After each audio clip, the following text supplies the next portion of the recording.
পরাজিত অপশক্তির ষড়যন্ত্র এখনও থেমে নেই উল্লেখ করে বিএনপির ভারপ্রাপ্ত চেয়ারম্যান তারেক রহমান বলেছেন, ঐতিহাসিক গণঅভ্যুত্থানের সাফল্য উদ্দেশ্য নস্যাৎ করে দিতে সুপরিকল্পিত ষড়যন্ত্র চলছে।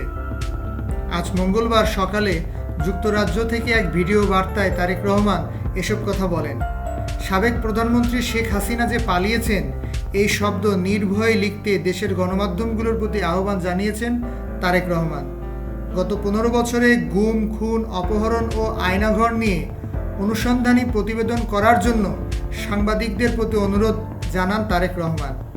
গণঅভ্যুত্থানের চেতনা ও লক্ষ্য সুসংহত করতে হলে বিতাড়িত গণবিরোধী শক্তিকে আইনের মুখোমুখি করার পাশাপাশি জনগণের রাজনৈতিক ও অর্থনৈতিক ক্ষমতায়ন নিশ্চিত করা জরুরি বলে মন্তব্য করেন বিএনপির ভারপ্রাপ্ত চেয়ারম্যান।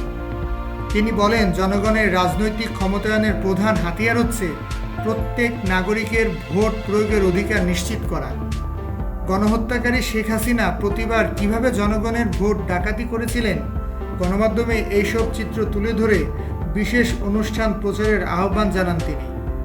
তারেক রহমান বলেন, গণমাধ্যমে শেখ হাসিনার অপকর্ম ফ্রেমবন্দি থাকলে ভবিষ্যতে আর কেউ হাসিনার মতো ভোট ডাকাতি ও গণহত্যায় লিপ্ত হতে সাহস করবেন না, যা গণতন্ত্রের ভিতকে মজবুত করবে এবং ক্ষমতাসীনদের স্বৈরাচারী আচরণ থেকে বিরত থাকতেও বাধ্য করবে। তারেক রহমান ফ্যাসিবাদীদের পতনের দিন 5 আগস্টকে প্রতি বছর রাষ্ট্রীয় উদ্যোগে জাতীয় জীবনের একটি বিশেষ দিবস হিসেবে সাড়ম্বরে পালন করার বিষয়টি বিবেচনা করা দরকার বলে মনে করেন।